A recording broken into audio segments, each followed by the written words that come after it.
second one says loneliness and relationship dynamics. According to Psychology Today, again, some experts hypothesize that loneliness and a decline in social connections, partially attributed to social media and pornography, might be influencing men's engagement with platforms like OnlyFans. However, studies show that many subscribers are in romantic and or sexual relationships. OnlyFans use might be more about satisfying fantasies or desires, exploring new experiences, and relieving boredom rather than solely stemming from loneliness. And then the third one says potential psychological impacts. Psychology Today again says while pornography addiction is not considered a valid psychiatric diagnosis, problematic use of such content has been linked to issues like religious upbringing and sexual shame. Similarly, OnlyFans content is not universally harmful, but secretive use in relationships can lead to issues like secrecy, disillusionment, and distrust. The platform's use, when consensual within relationships, may enhance intimacy and sexual exploration. Now, so that's just a few tips. We have some more tips about how it relates to mental health in a minute. But what I'm gonna say is, when you think of somebody on OnlyFans, there's like a viewer, and you think of like some old creep. Most cases, let's give the stereotype. You think of like some old white man who got a big beard and he big and fat and live in a basement, and he like, you know, foaming at the mouth, salivating at the mouth. But in reality, it be regular people. And you know when people know they ain't doing something when they create fake accounts to go through these things. And I think we've all done it before, especially with porn. And this ain't the porn episode. I'm gonna say that for the porn expert.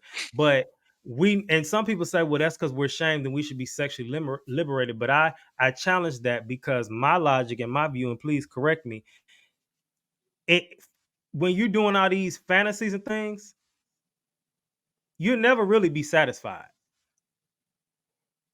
And I think that you keep spending more money to fill a void that'll never be filled. And I think that's where the OnlyFans comes in, because it then pushes this narrative of like, oh, I'm gonna fulfill your fantasy, but you can't, because, and like I said, I'm gonna say this and then I'm gonna move to the next part, because again, this ain't the porn episode. But look at it like this: with them videos and things, you can't touch them people. So you're essentially falling in love with a fantasy. Keep that in mind. And that's where people go wrong, because you're gonna keep trying to fulfill that. It's like crack. You're gonna keep trying to fulfill that fantasy and you're never gonna get it. It just is what it is.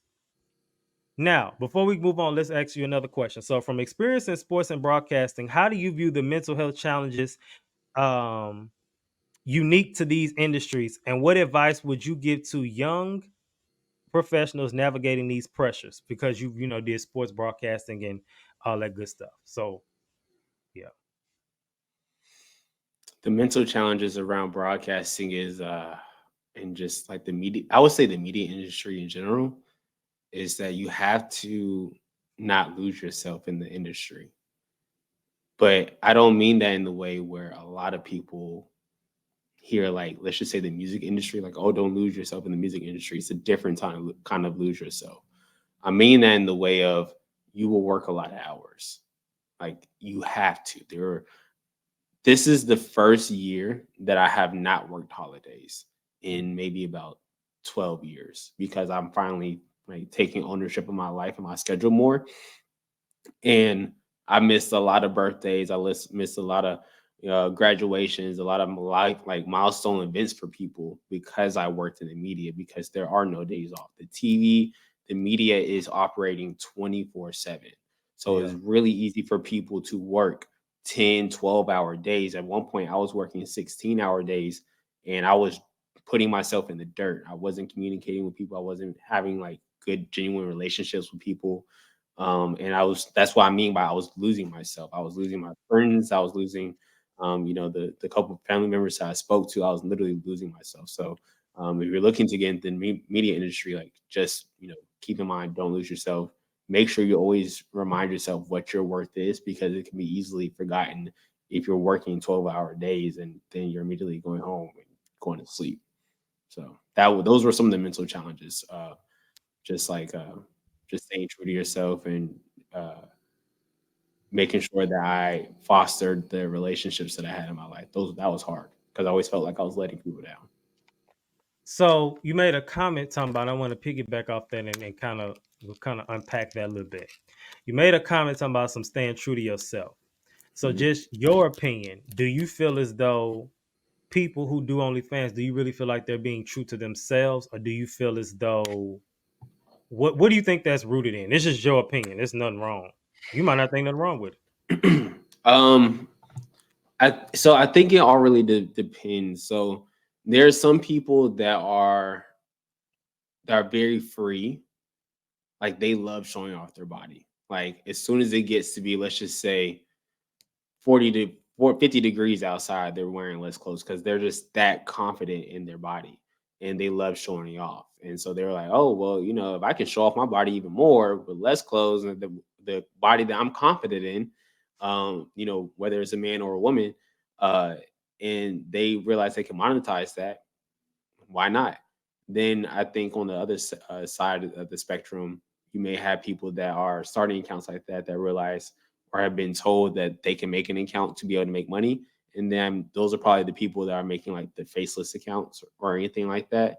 Um, and those may be the people that you see that they don't feel as competent in the work, or they may feel as if like they're losing themselves, like they're just doing it for a check. Um, and yeah, I would say those that second half may be that type of person that you see that may be losing themselves because they're just doing it for some money. And then, as we know, like let's just be honest, men are disgusting. So like the comments that they may say to somebody, um, and especially women, can be very degrading. So if they're already that not that confident in themselves, and then they're getting a certain type of comments to them, it can only make situations a little bit worse than they already are. Okay. Now, so according to Psychology Today, the United Kingdom, the impact of creating content on OnlyFans on young men's mental health can be summarized in three takeaways. It says harsher consequences, as you said, for female creators. While this point focuses on female creators, highlights the overall negative societal perception towards those engaged in sex work, including harassment and dehumanization. This environment can contribute to a complex and challenging atmosphere for all content creators. It says linked to mental health issues. It said creating sexually explicit materials categorized as sex work. So you have the statistics. So you can't say I'm not a sex worker. Yes, you are. And the thing is, my thing is, like I said all the time, own it. I said before about Sexy Red. Sexy Red said she was a hoe. Okay, so people be trying to change definitions. You cannot change definitions. You're doing sex work. It says this is associated with mental health challenges. Creators are likely to internalize the stigma associated with sex work, leading to loneliness and poor mental well being. This stigma can permeate the creators' everyday lives, exasperating symptoms of anxiety and depression. So the thing is, in most cases, a lot of times these issues were already present, and doing this is probably will open doors to make it worse. Don't mean it's always going to, but it can open the door for that. And that's what people fail to realize. And then it says the third one is lack of control over content. A significant portion of OnlyFans content creators feel they have little control over their content, with some even being managed by traffickers. This lack of control can lead to negative mental health consequences such as anxiety, depression, shame, fear, and low self-esteem. Whoa. This, yeah. And this I that was new to me. you learn something new every day, right? I knew that some OnlyFan creators have managers. I think I had seen like a video on TikTok or something like that. Somebody was talking about like her manager manages like four different people or something along those lines. That was I didn't realize that was a thing, but when you kind of think about it, that makes sense because a lot of personalities or influencers they do have managers. So if they're making bank, let's just say 10K a month, why not? So that makes sense. But the tracking is crazy. I That's new. That's new to me. I wouldn't be surprised. And that's the thing, though. And here's the thing, though, that because I want people to understand, like, people will do anything for money and shame. And I want to speak on that whole shame thing because you may get the bag, but you still shame and you kind of like thugging yourself out. Not saying there's people that don't love stripping, but there are some strippers who really have to be drunk to push themselves through that because they are shamed. And even with the OnlyFans thing, a lot of cases, especially with men, and we talking about men, women, we gonna leave them alone, but men,